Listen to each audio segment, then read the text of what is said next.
Bom dia, irmãos. Que bom estar aqui com vocês mais uma vez, poder compartilhar um pouquinho da palavra com o Senhor. Que Deus possa continuar falando conosco nessa manhã, amém? Quantas coisas nós já ouvimos do Senhor desde o momento que chegamos aqui. Eu queria fazer uma oração também, antes de compartilhar aquilo que Deus colocou no meu coração. Se você puder fechar os seus olhos, amém? Senhor, eu te louvo, Pai, te agradeço por essa oportunidade, te agradeço, Jesus, por compartilhar, Deus, das Escrituras nessa manhã. Senhor, continua falando conosco, que a porção do Senhor para essa manhã seja entregue, Pai, que nós possamos receber tudo aquilo que o Senhor tem para nós. E muitas vezes, Jesus, aquilo que nós queremos receber não é aquilo que o Senhor quer ministrar, mas que nessa manhã o nosso coração se alinhe com o teu. Eu não sei, Jesus, as expectativas dos meus irmãos ao chegarem aqui nessa manhã. Não sei, Deus, quais foram as motivações que trouxeram cada um deles aqui do Senhor para nós. E que nessa manhã, Pai, o Senhor fale conosco. Assim como o Senhor já começou desde o momento em que este culto começou. Pai, que as distrações caiam por terra, Pai. Que aquilo que pode tirar a nossa atenção da mensagem, da palavra, do falar do Senhor aos nossos ouvidos, Deus, que isso não esteja mais no nosso meio. Mas que o Senhor nos alimente em nome de Jesus. Amém? Amém. Irmãos, eu quero começar nessa manhã lendo 3 versículos, na verdade são trechos, de alguns versículos, você não precisa abrir. O primeiro deles está lá em Apocalipse 1, capítulo 1, versículo 6, que diz assim: Ele fez de nós um reino de sacerdotes para Deus, seu Pai. A Ele seja a glória e o poder para todos sempre. Amém. O segundo dele está em Êxodo, o segundo texto, Êxodo capítulo 19, versículo 6, que diz assim, um trecho do versículo 6. E vós me sereis um reino sacerdotal e um povo santo. O terceiro versículo está em Isaías 61, versículo 6, que diz assim: Porém vós sereis chamados sacerdotes do Senhor, e vos chamarão ministros do nosso Deus. Amém? Eu gosto desse tema quando a gente fala um pouco sobre sacerdócio, e é interessante porque eu acho que de alguns meses para cá, principalmente nesse último ano, tem sido dito muito sobre isso aqui no altar. Uma vida sacerdotal, uma vida que agrada ao Senhor como um reino de sacerdotes, desenvolver a sua casa como uma casa sacerdotal, um lar sacerdotal. E aqui a gente leu alguns versículos, eles não têm uma conexão direta, mas são 3 textos que falam um pouco sobre esse chamado do Senhor para nós servirmos a Ele como sacerdotes. E é interessante porque quando a gente olha as Escrituras, se a gente puxar lá mais no Antigo Testamento, desde quando o Senhor institui esse sacerdócio, de uma maneira, para o povo de Israel, de uma maneira mais específica, a gente vai percebendo que o Senhor ele vai estabelecendo princípios para aquele povo, da maneira que o sacerdócio devia ser desenvolvido. E isso começa lá bem no início mesmo, desde o momento em que Moisés, o Senhor traz para ele a revelação do tabernáculo, a gente vai vendo o Senhor inserir isso para aquele povo. Mas é interessante porque, para nós, às vezes isso fica um pouco difícil de compreender, porque a gente olha para as Escrituras nesse olhar mais específico da maneira que Deus dava para aquele povo, e às vezes a gente fica tentando associar nas nossas vidas, mas o que o Senhor espera de nós como esse povo sacerdotal, como esse reino sacerdotal? E ontem eu achei interessante, a gente estava aqui no culto de jovens, e a Nilma ela estava ministrando para os meninos sobre Moisés, A gente tem, nesse semestre agora, desde agosto, a gente está trazendo para eles algumas palavras específicas sobre homens de Deus na Bíblia, A gente começou no Velho Testamento, e ontem a gente estava falando um pouquinho sobre Moisés, e ela trouxe uma informação interessante para os meninos, falando um pouco sobre quando Moisés, o Senhor traz para ele aquela instrução que Arão seria o primeiro sumo sacerdote. E aí ela perguntou para os meninos, né, o que era esse sumo sacerdote? E aí alguns deles responderam, e uma das respostas foi, sacerdote é aquele que serve ao Senhor, né? Foi uma das respostas que os meninos falaram. E ela falou assim, olha, amém, é isso mesmo, mas ela pesquisou e trouxe uma informação, uma definição sobre sacerdócio, né, desse sumo sacerdote, e ela falou, olha, o sumo sacerdote, ele era um representante de Deus na terra.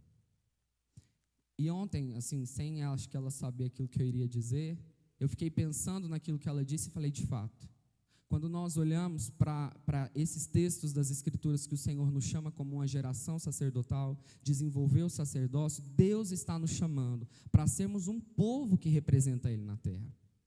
E isso cabe nos nossos dias. Isso cabe a nós nos identificarmos como um povo que avança no Senhor, que avança em conhecer ao Senhor, mas que representa Ele na terra. E quando a gente representa uma pessoa, irmãos, isso é muito sério. Porque você representar alguém, você está dizendo para os outros, olha para mim, porque eu estou representando talvez uma pessoa que não está aqui. Então nós como igreja, nós como esse povo que serve ao Senhor, que teme ao Senhor, nós temos esse papel de representarmos Deus nos nossos dias. E cada um de nós representa Deus onde você está. Você representa Deus na sua família, você representa Deus no seu trabalho, você representa Deus entre os seus vizinhos. Onde o Senhor te colocou, você é esse representante de Deus. Então, é interessante porque nós, como homens e mulheres, nós precisamos descobrir o nosso lugar no reino de Deus, de ministrar ao Senhor. Existe algo, um papel específico de Deus na sua vida, para que você, como este sacerdote, ou este reino sacerdotal, você ministre a Deus. E é de você que o Senhor espera. Então, se o Senhor traz algo para a sua vida, Ele não vai cobrar do outro aquilo que Ele espera de você. Eu e você, nós somos esse reino sacerdotal. Então, olhe para você, olhe para a sua vida e pense, Deus, como seu representante, como uma pessoa, Pai, que onde o Senhor me inseriu, eu preciso ser o nome do Senhor nos meus dias. O que o Senhor espera de mim? Qual é o papel que o Senhor quer na minha vida? E como eu falei, quando a gente fala sobre sacerdócio, não tem como a gente não fazer referência à história do povo de Israel. Não tem como a gente não olhar, porque principalmente o Antigo Testamento, ele traz marcos muito específicos sobre esse sacerdócio sendo desenvolvido para aquele povo.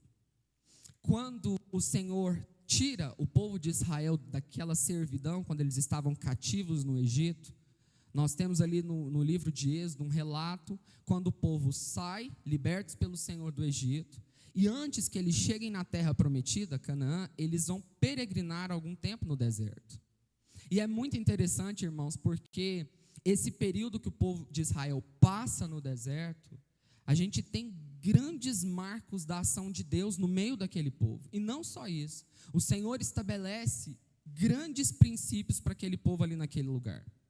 E uma das coisas interessantes é exatamente falando sobre sacerdócio, quando o Senhor traz para Moisés a revelação de que eles precisariam de um lugar, que eles precisariam de pessoas específicas, que existiriam critérios específicos para ministrar ao Senhor.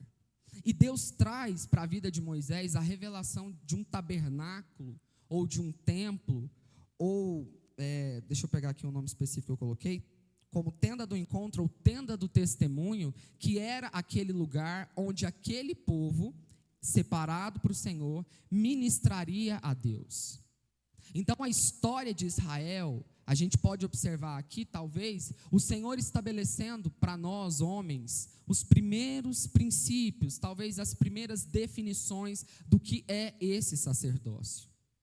E eu sei que para nós, muitas vezes, quando a gente faz a leitura de livros históricos, né, no Velho Testamento, tem algumas leituras que elas são até aparentemente um pouco pesadas, mas ali o Senhor, Ele é tão criterioso. Se você pega ali os primeiros livros da palavra, quando Deus vai trazendo essas definições, o Senhor, Ele vai trazendo detalhes específicos, são dimensões, são cores, são maneiras de se fazer algo.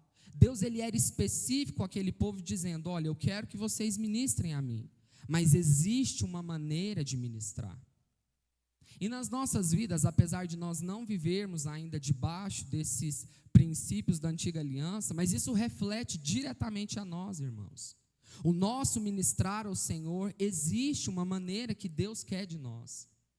Existe uma maneira que nós precisamos nos portar e estarmos diante da presença do Senhor, de nós ministrarmos a Ele, de nós servirmos a Ele, de nós representarmos o Senhor.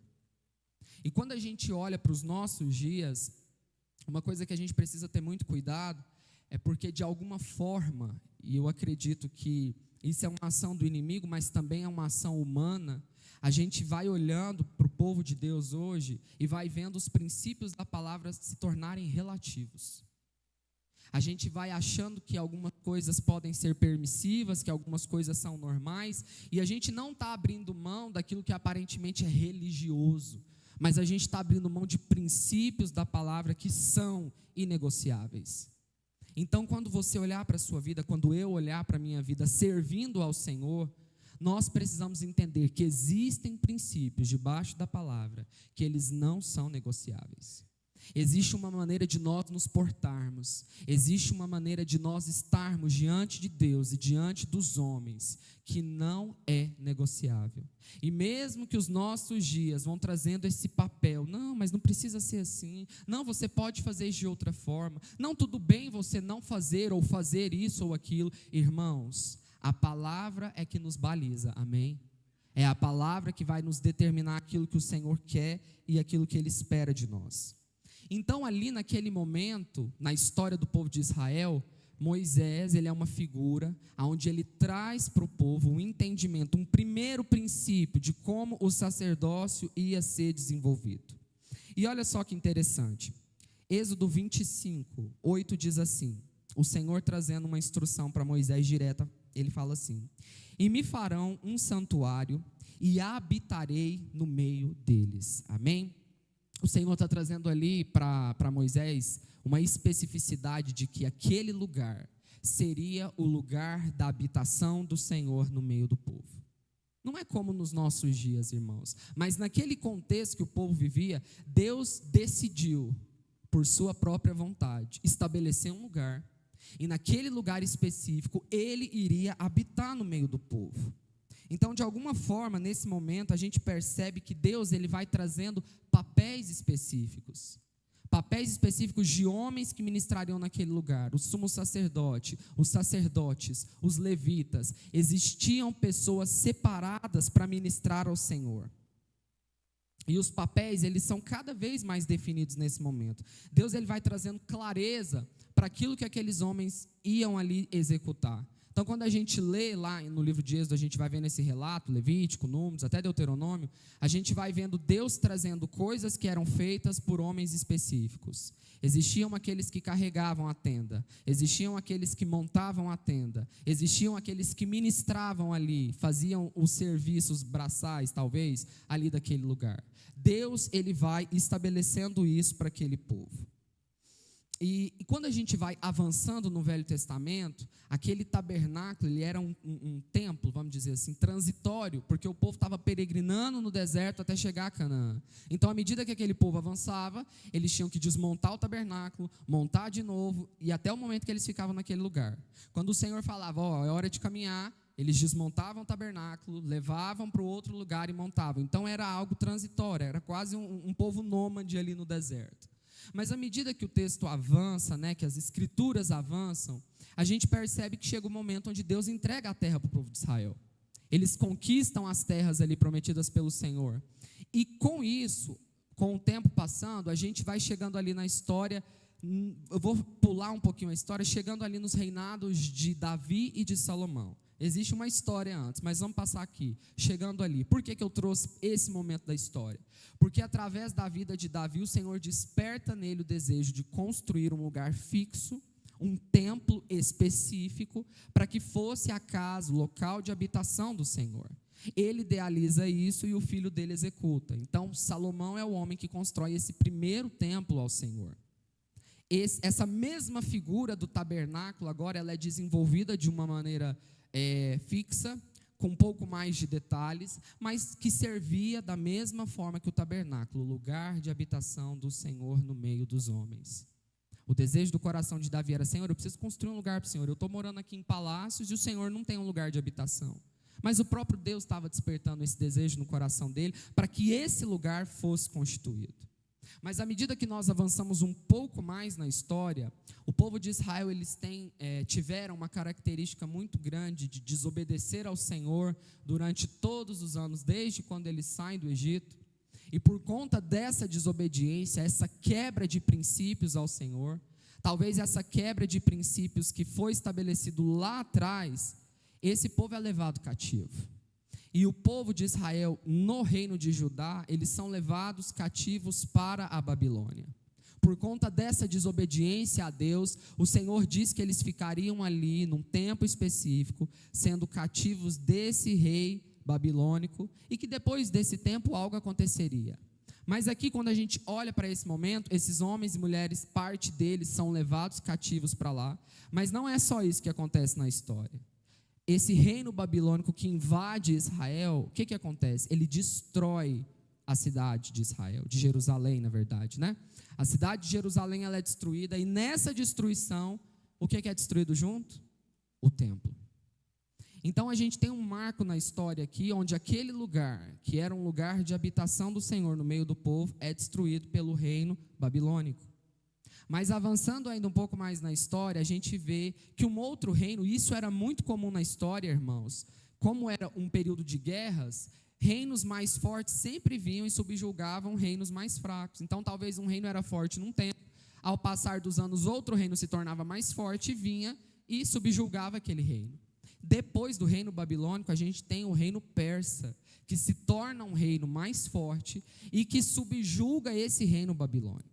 E aqui nesse momento a gente entra no cenário dos livros de Esdras e de Neemias, que é onde eu queria chegar. Então, qual que é o momento histórico? Nós estamos, um povo de Deus, o povo de Israel estava cativo, mas nesse cativeiro, depois da Babilônia, vem um reino persa e torna esse reino da Babilônia subjugado. Então agora o domínio era persa.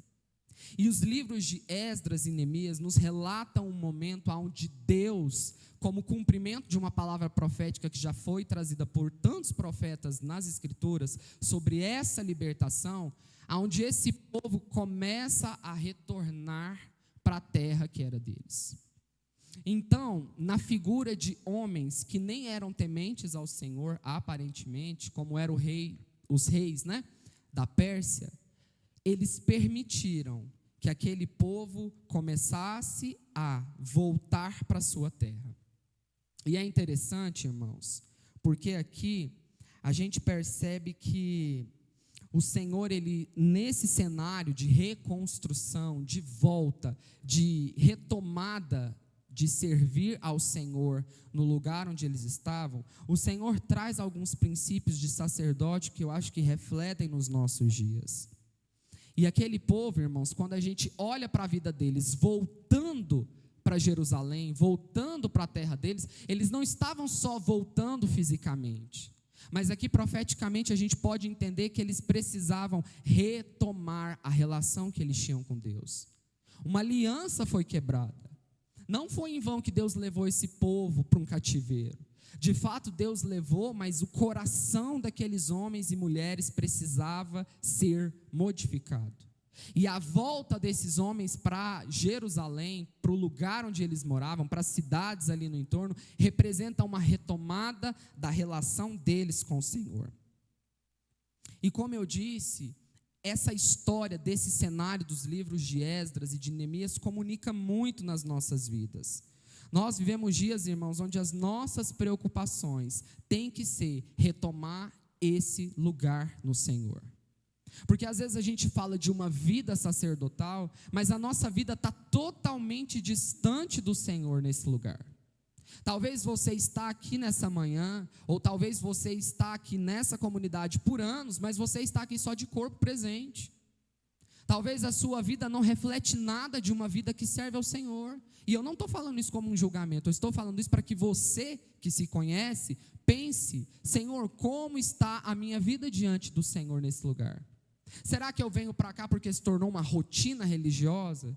Será que eu venho para cá pela não necessidade de alguém ficar me cobrando, que eu não gosto de ser cobrado? Ou de fato eu estou aqui porque eu me preocupo em servir ao Senhor num caminho, em estar com o Senhor, em desenvolver uma vida no Senhor? E é interessante porque quando aqueles homens, os primeiros homens, voltam ali da Babilônia e eles vão para Jerusalém, olha só o que o livro de Esdras nos diz. Esdras, capítulo 3, versículo 2 diz assim: E levantou-se Jesua, filho de Josadaque, e seus irmãos, os sacerdotes, e Zorobabel, filho de Sealtiel, e seus irmãos, e edificaram o altar do Deus de Israel, para oferecerem sobre ele holocaustos, como está escrito na lei de Moisés, o homem de Deus. Irmãos, a primeira coisa que aqueles primeiros homens, quando voltaram para Jerusalém, fizeram foi reconstruir o altar.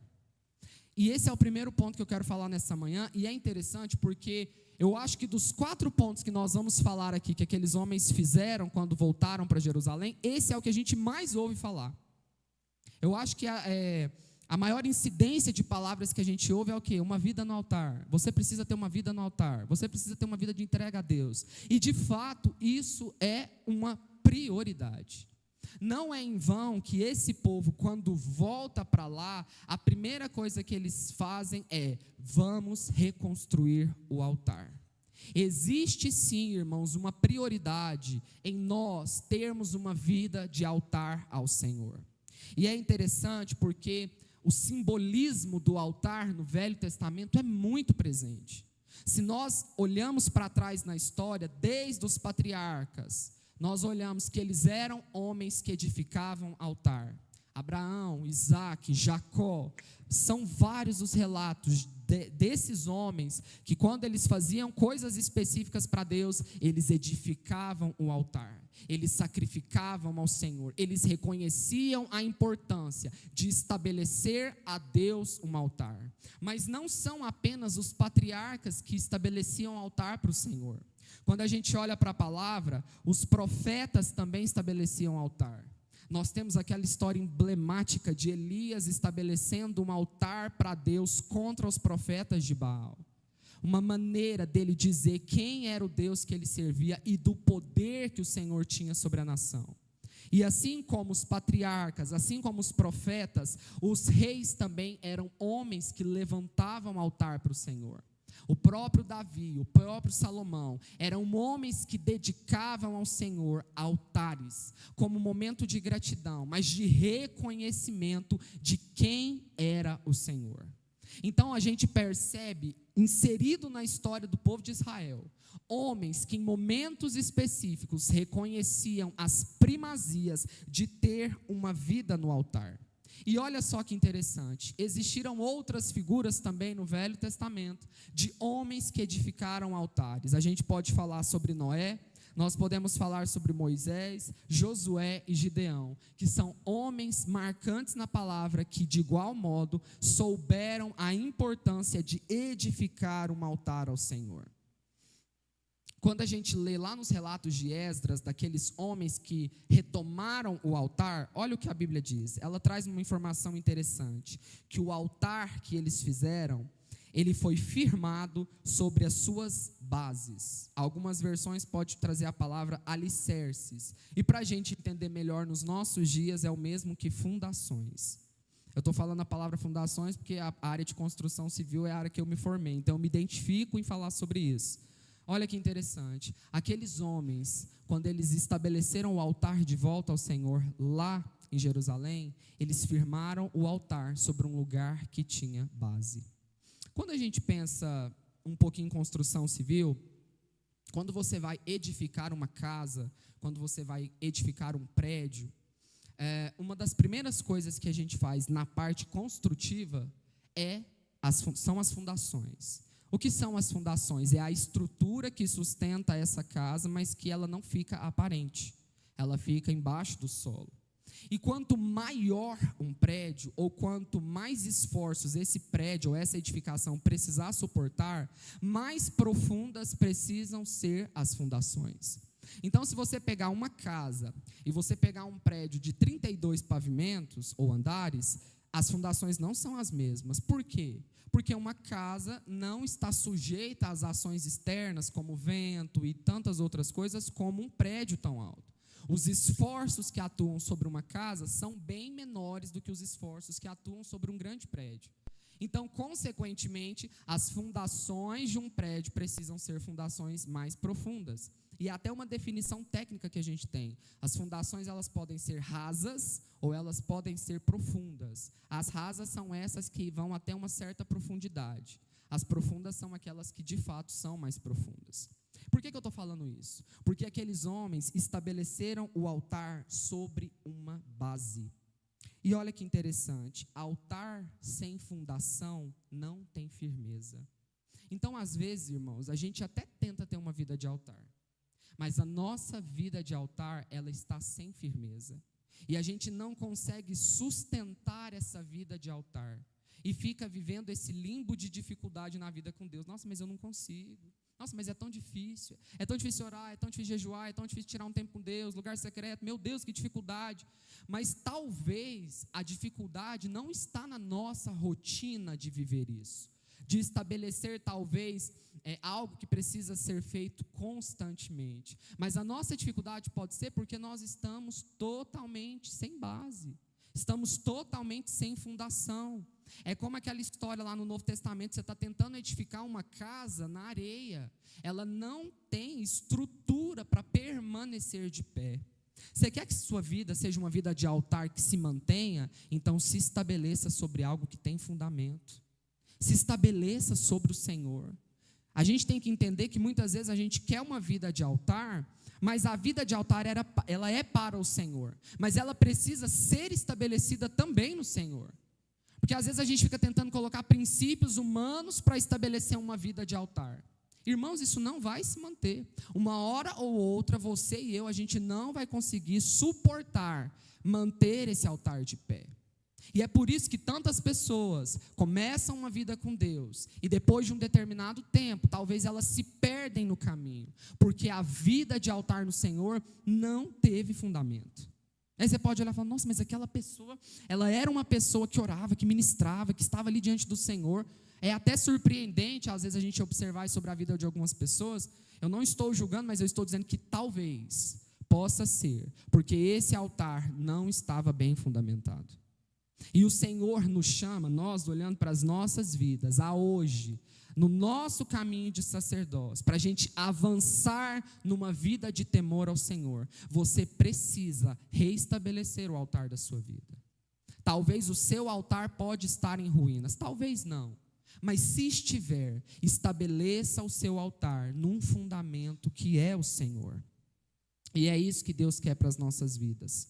E outra coisa que é interessante, que a gente precisa entender, que eu acho que é um pensamento também muito errôneo, nosso como servos de Deus, como povo de Deus, que às vezes a gente acha que a nossa vida com o Senhor, ela deve terminar no altar, mas a verdade é que a nossa vida começa no altar. O altar, ele é o primeiro passo, que a gente acha que ele é o ponto final. Não, eu vou lá e vou estabelecer um altar, então beleza, eu fiz tudo. Mas a gente, através desse cenário da reconstrução em Esdras e Neemias, a gente vai perceber que o altar é só o primeiro passo. Então, se você está hoje nessa dificuldade, nessa luta, nessa necessidade de reconstruir o altar, meu irmão, nós temos uma caminhada, amém? Nós estamos só começando. Segunda coisa que nós lemos nos relatos do livro de Esdras, aquele povo reestabelece o altar. E eu vou ser muito pontual aqui, porque se a gente for adentrar nos detalhes dos livros, a gente ficaria aqui horas e horas falando. Mas aquele povo, depois que reconstrói o altar, eles tomam uma segunda atitude, que é reconstruir o templo. Vocês lembram lá daquele templo que foi destruído pelo reino babilônico? Aquele povo agora, numa necessidade, num reconhecimento de que era necessário avançar, eles vão reconstruir o templo.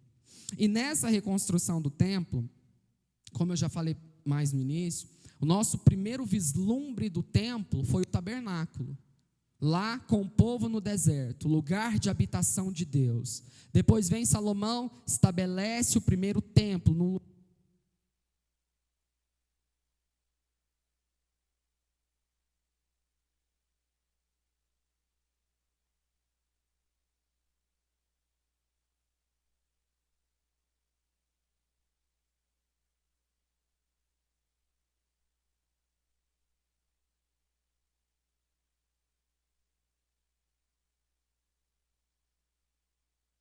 do primeiro templo. Então eles sabiam da necessidade de estar ali naquele lugar e do que significava reconstruir o templo. Eles viram o primeiro, viram a destruição e agora eles estavam vendo o templo ser reconstruído. Irmãos, aquilo não era só um lugar físico. Não é como se eu e você estivéssemos ali e olhássemos, nossa, talvez a comunidade Bethesda foi destruída, vamos lá levantar de novo as paredes. Não era só um aspecto natural, mas como eu disse, aquele lugar representava o lugar da habitação do Senhor. Então existia um cenário profético, existia um cenário espiritual para identificar o que de fato era o templo para aquele povo. E olha só que interessante, a Bíblia diz em Esdras, no capítulo 3, no versículo 10, de que o templo também teve os seus alicerces lançados, ou seja, eles também estabeleceram o templo sobre um lugar que tinha base, que tinha fundação. E sobre templo, eu quero desdobrar esse entendimento de templo para nós, nos nossos dias, em 2 pontos, que nós podemos identificar nas nossas vidas. O primeiro entendimento sobre templo que eu quero trazer para vocês, à luz do Novo Testamento, lá no livro de 1 Coríntios, no capítulo 3, nos versículos 16 e 17, diz assim, que nós somos esse lugar de habitação.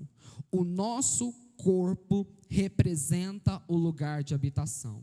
Então, olha só, quando a gente olha para o Velho Testamento, o templo era o lugar de habitação do Senhor. Mas hoje, irmãos, o lugar de habitação do Senhor não são essas paredes aqui construídas, mas somos nós, eu e você, que representamos o lugar de habitação do Senhor. E quando eu falo isso, eu não sei você, mas isso me dá um temor absurdo. Sabe por quê, irmãos? Quando a gente olha para a palavra, quantas coisas o Senhor estabeleceu para que aquele templo fosse cumprido, fosse erguido, para que o Senhor estivesse presente ali. Você acha que na sua vida é diferente? Você não é um templo, material, como se fosse uma parede, como se fosse uma casa, mas você e eu, nós somos o lugar da habitação do Senhor. E não tem como nós olharmos para este corpo físico e tornar isso como uma informação irrelevante. O Senhor traz uma palavra muito interessante lá em Mateus 26, versículo 61, que Jesus ele faz uma referência da destruição do santuário com a destruição do próprio corpo dele. Ele estava dizendo ali, parafraseando de uma forma para que as pessoas não entendessem, que aquele templo seria destruído, mas que em 3 dias ele seria reconstruído. Mas ele não estava falando do templo físico, ele estava falando do corpo dele como esse lugar, como este local de habitação do Senhor.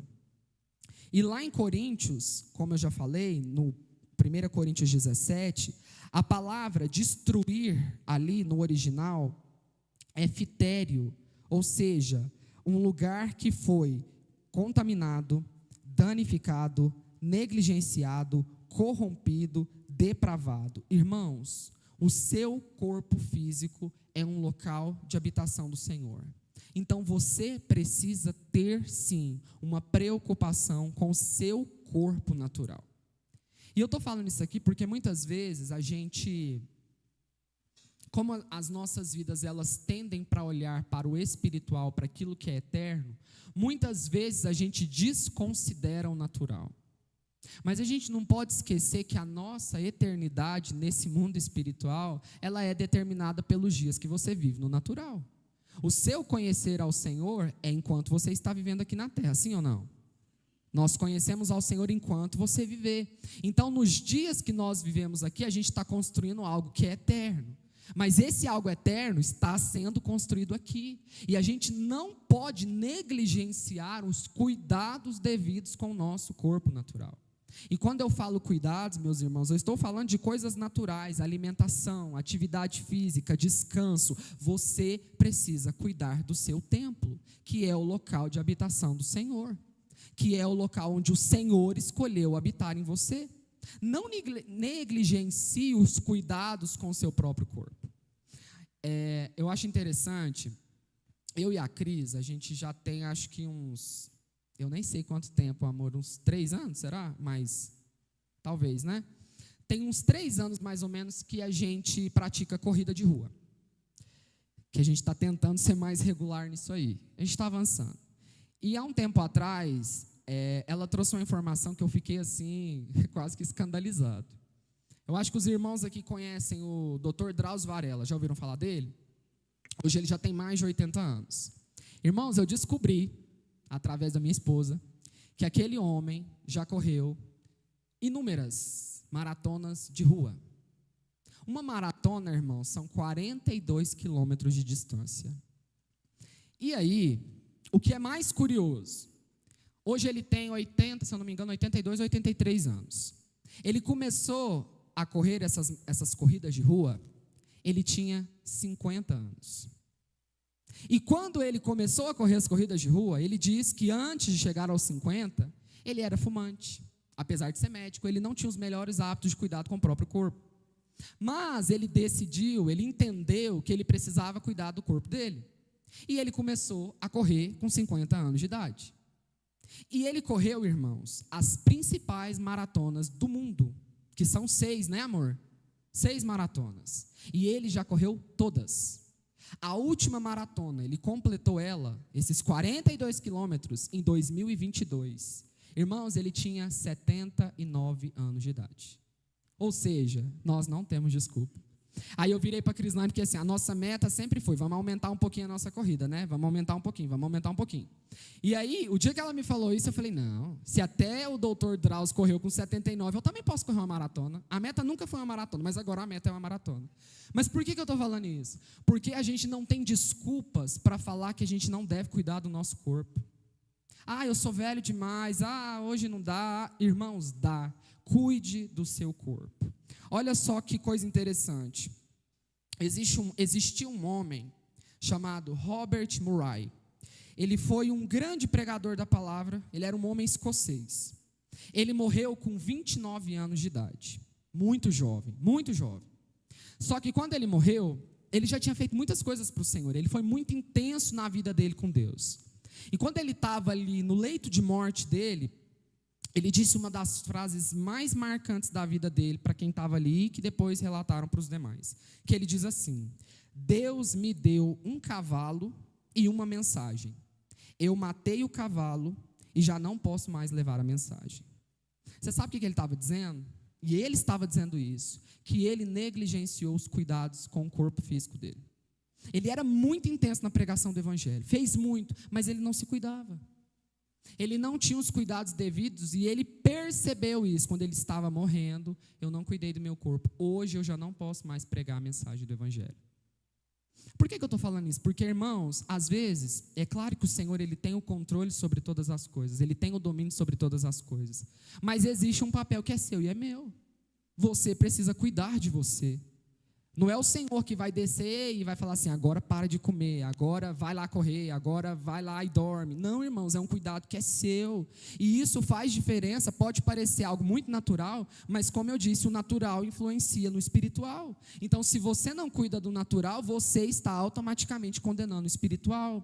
Então, o primeiro entendimento de templo que precisa ser cuidado é: cuide do seu corpo físico, para que aquilo que o Senhor tem, espiritualmente falando, avance na sua vida, sem ser limitado por problemas naturais. Então, meus irmãos, se até o Dr. Drauzio correu, dá tempo de todos nós cuidarmos do nosso corpo, amém?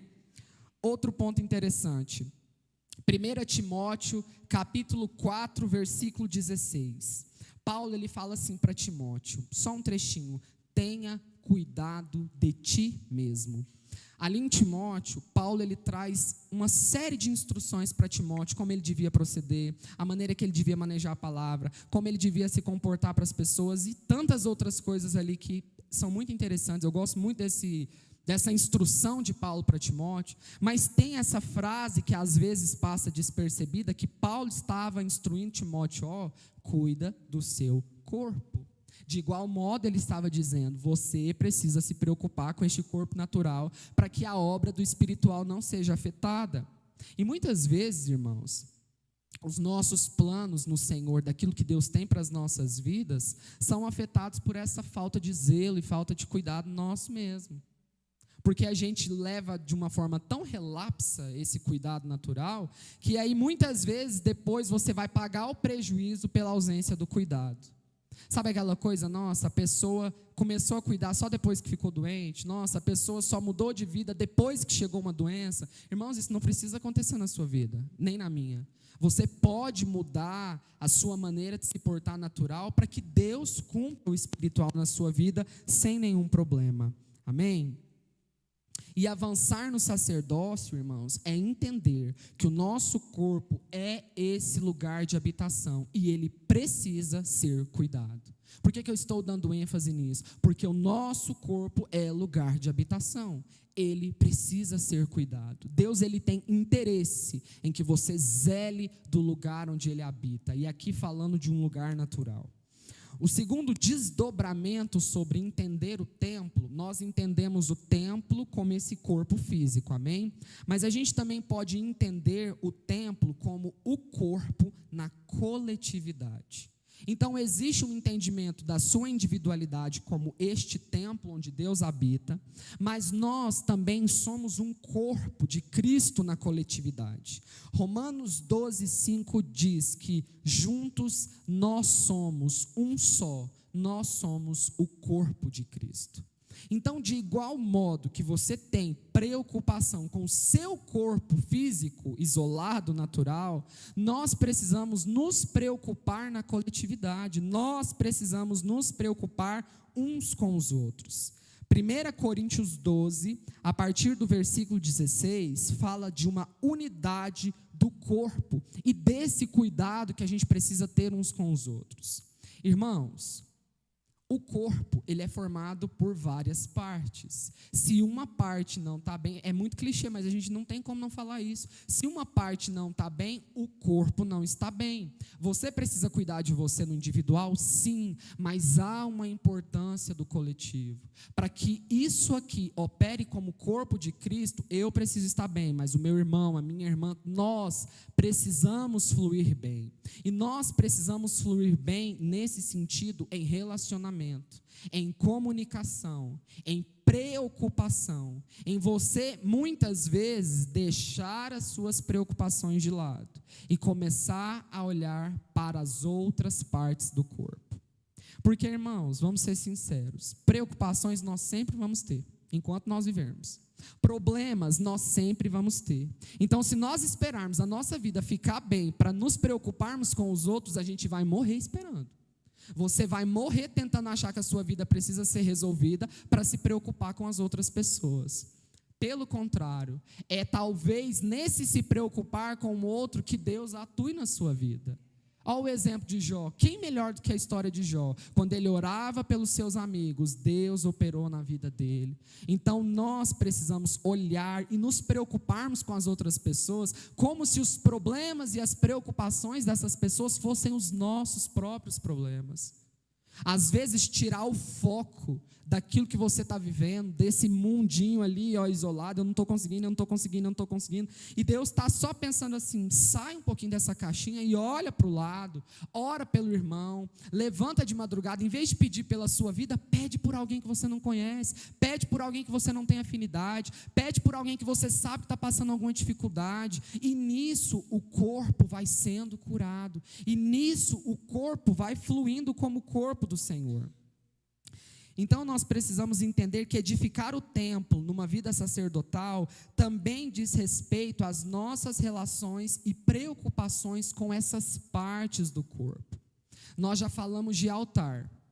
Nós já falamos de templo numa forma individual. E agora nós entendemos que avançar no sacerdócio é também levar as cargas uns dos outros, suportar. E suportar aqui não é aguentar, é dar suporte para que os outros também avancem no Senhor. Então, fluir no Senhor é estabelecer uma vida de altar, estabelecer uma vida onde você se preocupa com o seu corpo e zela desse lugar de habitação do Senhor, e estabelecer uma preocupação onde você entende que o corpo precisa fluir também no Senhor. O terceiro ponto que a gente olha para essa história lá de Esdras e Neemias, retomando lá, eles reconstruíram esse altar, eles edificaram o templo, e agora a gente entra especificamente nos relatos do livro de Neemias, aonde vem um próximo passo, onde eles ergueram os muros e assentaram os portões. Olha só o que aqui diz em Neemias 1:3, diz assim: e disseram-me, os restantes que ficaram do cativeiro lá na província estão em grande miséria e desprezo, e o muro de Jerusalém está fendido, e as suas portas estão queimadas a fogo. É interessante, porque quando a gente olha para a história, as cidades antigas, elas tinham um costume de estabelecer uma cidade, e em volta dessa cidade, elas edificavam muros e portões de acesso. Por que eles faziam isso naquela época? Porque o muro e os portões era uma forma de você proteger aquela cidade de inimigos, e também algo que era muito comum, que eram animais selvagens. Então, as cidades, era uma maneira de proteger elas, era se estabelecer num lugar, e que esse lugar fosse cercado ali por muros e por portões. Quando a gente olha nesse texto de Neemias, no capítulo 1, no versículo 3, ali diz assim que o muro de Jerusalém, ele estava fendido. E essa palavra ali, ou derribado, pode estar na sua versão. Essa palavra ali no original, ela é paratz, e é interessante porque essa palavra pode significar derrubado, arrombado, destruído ou em brechas, com as brechas abertas. Então, o muro de Jerusalém, ele estava destruído. Por quê? Porque os babilônicos, além de destruir a cidade, destruir o templo, eles também destruíram aquele muro que existia antes. Então, de uma certa forma, quando o povo volta para Jerusalém, eles estabelecem um altar, eles reconstroem o templo, mas eles ainda estavam vulneráveis de ataques do inimigo. Eles precisavam estabelecer ali uma proteção de volta, para não serem pegos de surpresas, talvez por um outro inimigo.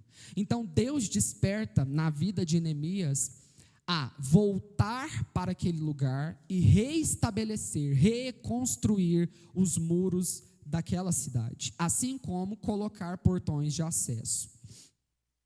Isaías 62:6 tem um texto que diz assim: ó Jerusalém, sobre os teus muros pus guardas, que todo o dia e toda a noite jamais se calarão.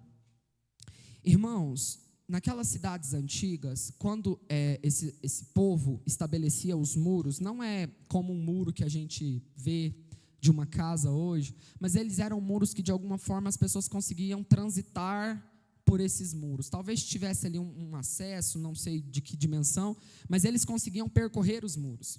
E era um costume colocar guardas que ficavam ali nesses muros, e essas pessoas, esses guardas, essas sentinelas ou atalaias, que são algumas expressões que a Bíblia fala sobre essas pessoas, eles ficavam ali na função de vigiar e de alertar os habitantes da cidade sobre possíveis ameaças.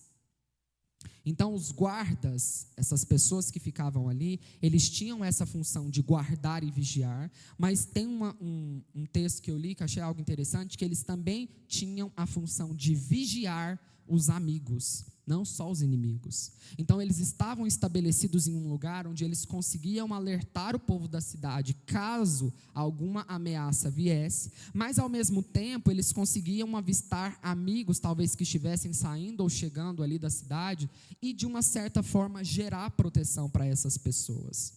Então, quando nós olhamos para este entendimento da palavra, a gente percebe que avançar no sacerdócio exigirá de nós, em algum momento, a reconstrução de muros caídos na nossa vida. Neemias 4,18 fala assim: e os edificadores, cada um, aqui está falando do momento quando eles estavam reconstruindo os muros. Os edificadores, cada um, trazia a sua espada cingida nos lombos e edificavam os muros.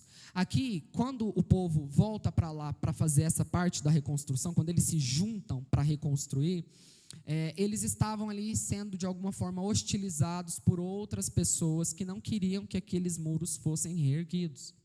E é interessante porque aqui em Neemias relata que eles estavam ali trabalhando e eles eram muito organizados.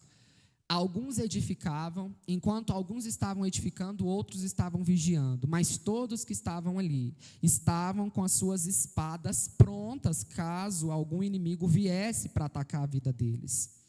E é interessante, irmãos, porque mesmo eu e você, nós construindo as nossas defesas, e muro representa um lugar de defesa, você precisa estar pronto para contra-atacar caso você seja atacado.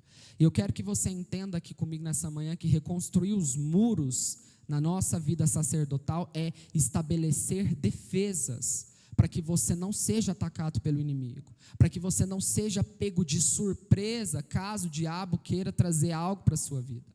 Vamos trazer para um aspecto natural? Se a gente olha para o nosso contexto de vida hoje, você já viu alguma casa aqui em Goiânia sem muro, sem portão? Difícil, não é? É muito difícil. Talvez no interior é mais fácil você ver ali com um muro mais baixinho, você vê sem um portão. Mas aqui a gente não costuma ver uma casa. Por quê? Porque existe um perigo. Se aquela casa não tiver um muro e não tiver um portão, existe um perigo de alguma forma alguém entrar ali, sendo visto ou não, e fazer algo de ruim contra quem mora naquela casa. Irmãos, isso fala muito às nossas vidas. Se a nossa vida sacerdotal, ela pode ter altar, ela pode ter templo edificado, mas se você não está guardado no Senhor, você pode ser atacado.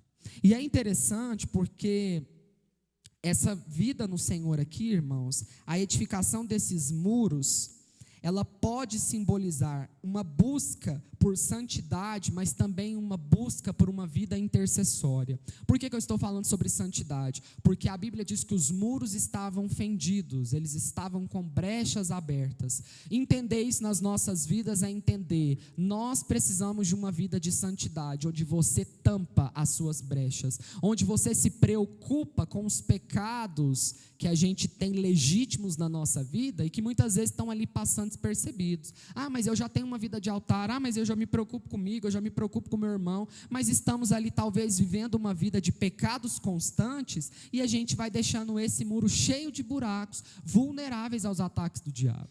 Então, da mesma forma que o Senhor se preocupa com você ter uma vida de altar, com você ter uma vida onde você cuida de você e cuida dos irmãos, eu e você, nós precisamos ter uma vida em santidade e uma vida intercessória, porque esses homens que andavam pelos muros eram homens que vigiavam, que alertavam, que traziam informações para a cidade. Irmãos, nós somos homens e mulheres que precisamos estar nesse lugar de intercessão, nesse lugar de homens que vão a Deus, ouvem do Senhor e trazem aquilo que Deus quer para os outros. E isso não é só para alguns de nós, irmãos, somos todos nós. Não somos nós essa geração sacerdotal, esse reino sacerdotal. Então não é só você olhar para o irmão, não, aquele ali é o irmão da oração, não, aquele ali é o irmão da palavra. Irmãos, somos todos nós, eu e você, uma vida em santidade, uma vida que se preocupa em interceder pelas causas do coração de Deus. Outra coisa, Abacuque 2:1 diz assim: eu me colocarei sobre a minha torre de vigia, ficarei sobre a fortaleza e vigiarei para ver o que ele me dirá e o que terei como resposta à minha queixa. Olha só que interessante, um homem que se coloca no Senhor, nesse lugar, nessa torre de vigia, nesse lugar sobre os muros, para ouvir aquilo que o Senhor tem a dizer, para seguir as instruções que o Senhor tem, aquilo que o Senhor traz sobre as nossas vidas. E de igual modo que aquele povo recolocou os muros nos lugares devidos ali em volta de Jerusalém, a Bíblia fala lá em Neemias que por fim, o que eles fizeram? Eles levantaram, recolocaram, assentaram os portões. Meu irmão, pensa comigo. O que significa um portão, naturalmente falando? Um portão é um lugar de acesso, não é verdade? Se você cerca um ambiente com um muro, se você não vai pular um muro, você tem que ter um lugar para passar, e esse lugar de acesso é um portão. E de igual modo, nas nossas vidas, esse portão é um lugar de filtro daquilo que deve entrar ou que deve sair de nós. Nós precisamos ter filtros, irmãos. Não é tudo que é legítimo que convém. Todas as coisas são lícitas, mas nem todas convêm. Então você precisa ter um lugar de proteção, que é um muro, mas você precisa filtrar aquilo que quer ter acesso à sua vida. Aquilo que está chegando talvez dentro da sua casa, aquilo que você vai permitindo entrar no seu contexto natural e que às vezes você não vai filtrando. O que é um filtro? Um filtro, ele é um dispositivo que ele tem a função de barrar certas coisas. Só passa aquilo que pode passar ali segundo o critério do filtro. E na nossa vida também a gente precisa ter filtro. Portão tem momento para abrir, mas ele também tem momento para fechar. Não é tudo na minha vida e na sua vida que pode ter acesso. Nem tudo aquilo que o mundo vem trazendo para nós é legítimo de estar conosco. Mas também o portão não é só aquilo que entra, mas é aquilo que sai. Então aquilo que sai da minha vida, aquilo que sai da sua vida também precisa ser filtrado. Irmãos, nós estamos num lugar no Senhor, em avançar no sacerdócio e entender que o altar, ele é o primeiro lugar, ele é a prioridade. Mas existe um templo que precisa ser cuidado. Existem relações com os irmãos que precisam ser estabelecidas. E nós também precisamos estabelecer muros como locais de proteção, locais onde você estabelece uma vida em santidade, locais onde você estabelece uma vida intercessória. E por fim, portões onde você limita o acesso do que entra e do que sai da sua vida. Então, quando a gente olha por fim esses 4 pontos no livro de Esdras e Neemias, nós percebemos aquilo que o Senhor espera de alguma forma de nós em uma vida sacerdotal, em uma vida que, como eu disse no início, começa no altar, mas que existe uma caminhada para a gente se perceber no Senhor e dessa forma nós avançarmos nele, amém? Então, meu amado, quando você olhar para as Escrituras, quando você identificar um texto como esse, aplique ele nos seus dias. Olhe para você e perceba: Deus, o que o Senhor espera de mim nos meus dias. E a gente tem uma coisa que é muito interessante, precisa ser dita, é que existe em nós individualidades. Existem princípios inegociáveis, mas existem individualidades, e é você que precisa buscar no Senhor a maneira que Ele quer que isso seja aplicado na sua vida. Como você deve erguer o seu altar, como você deve cuidar do templo, como você deve cuidar das pessoas, quais são os muros de proteção que você precisa levantar na sua vida, porque talvez as suas áreas de vulnerabilidade não são as minhas. Você sabe aquilo que é vulnerável na sua vida e onde você precisa redobrar o cuidado. E de igual modo, quais são os filtros que você precisa aplicar para que Deus avance na sua vida. Amém? Fica de pé no seu lugar. Glória a Deus. Aleluia, Jesus. Vamos orar ao Senhor.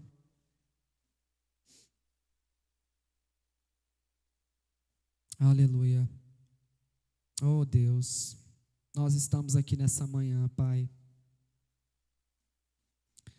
Quantas coisas, Deus, o Senhor falou conosco aqui neste lugar. Jesus, nós não queremos desconsiderar a sua voz nessa manhã, Pai. Meu Deus, misericórdia. Misericórdia, não considerar aquilo que o Senhor falou aqui. Que privilégio, Deus, é te ouvir. Que privilégio, Senhor, é compreender, ter de alguma forma a revelação das Escrituras, Pai, onde o Senhor nos ensina tanto através da vida de outros homens e mulheres. Jesus, nós somos essa geração sacerdotal, esse reino de homens e mulheres chamados para ministrar ao Senhor. Chamados, Deus, para alinharmos as nossas casas com o altar do Senhor. Mas nós queremos avançar, Jesus, naquilo que é a proposta dos céus para as nossas vidas. Jesus, o nosso altar precisa de fundamento. Olha para mim, Senhor, e para os meus irmãos aqui nessa manhã, e nos ajuda, Senhor, a estabelecer as bases de uma vida de altar. Senhor, que os nossos altares caídos sejam edificados novamente ao Senhor.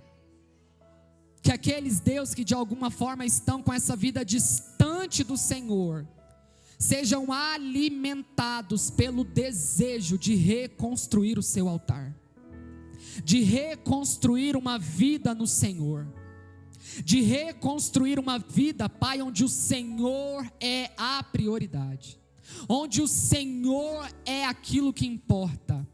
Não é em vão, Deus, que as Escrituras dizem que o Senhor precisa ser buscado como a prioridade, buscar o reino, buscar a justiça, estabelecer a vida com o Senhor como primazia, Jesus. Pai, nos ajuda, porque os nossos altares podem estar em ruínas nessa manhã, mas nós queremos edificar ao Senhor um lugar de reconhecimento a quem o Senhor é, um lugar de sacrifícios ao Senhor. E a verdade, Deus, é que esse altar sendo reconstruído, o sacrifício ali feito é as nossas próprias vidas, Pai. Somos nós o sacrifício entregue no altar. Traz, Deus, essa consciência legítima sobre a tua igreja, Jesus. Que as nossas vidas que precisam estar em sacrifício ao Senhor, em sacrifício como homens e mulheres que abrem mão de coisas e pessoas pelo Senhor. Pai, que esse altar tenha fundamento, que esse altar tenha fundamento, Jesus. Nós não queremos, Deus, esse lugar em ruínas. Nos ensina, Jesus, nessa manhã a reconhecer aquilo que nós precisamos, Deus, para estabelecer os princípios debaixo do Senhor novamente. Deus, e não só por uma vida de altar, mas faça, Deus, com que a nossa mente se abra para cuidarmos e olharmos, Deus, para esse lugar de habitação, para cuidarmos de nós, entendendo que o Senhor habita em nós, Jesus, que este corpo precisa ser cuidado, que ele precisa ser zelado, para que o Senhor tenha acesso, tenha liberdade, Deus, em agir através de nós. Senhor, venha sobre as nossas vidas e nos ensina a relacionarmos uns com os outros, Jesus. Nós queremos uma vida curada de corpo, nós queremos uma vida, Deus, ligados uns com os outros, não aceitar nenhuma parte do corpo em fragilidade. Nos ensina, Jesus, a identificar aqueles que estão doentes em nosso meio, a identificar aqueles que precisam de apoio, aqueles que precisam de suporte, Deus, aqueles que precisam ser sustentados, Jesus. Levanta as nossas vidas para apoiarmos uns aos outros nesse lugar de corpo, nesse lugar de corpo, nesse lugar de unidade, Senhor. Jesus, nós queremos erguer os muros que foram caídos. Senhor, que essas brechas sejam retiradas do nosso meio, que não haja lugar de acesso para o diabo nas nossas vidas. Senhor, que não haja lugar de acesso para sermos pegos, despercebidos, mas que o Senhor edifique esse muro de proteção, de santidade e de intercessão sobre as nossas vidas. Pai, nós queremos nos levantar como homens e mulheres que levantam uma vida em santidade ao Senhor, mas que se colocam no lugar de ouvir a Deus, de se prontificar para aquilo que o Senhor quer falar. Senhor, nós queremos assentar os portões, que o Senhor traga filtros sobre os acessos na nossa vida. Senhor, nos ensina a reter aquilo que não vem de Deus, nos ensina, Deus, a dizer não para aquilo que não é algo legítimo do céu sobre nós, nos ensina, Deus, a rejeitar as porções desse mundo e estabelecer filtros diante da tua presença. Pai, nós queremos avançar no sacerdócio, nós queremos avançar, Deus, numa vida legítima diante da tua presença. Nós queremos estabelecer, Jesus, essa vida que agrada ao Senhor. Nós começamos no altar, Jesus, mas nos faz prosseguir. Nos ajuda a prosseguir, Senhor. Oh, teralamação de cantas, vem sobre nós, Deus. Santo, santo é o Senhor. Santo, santo é o Senhor.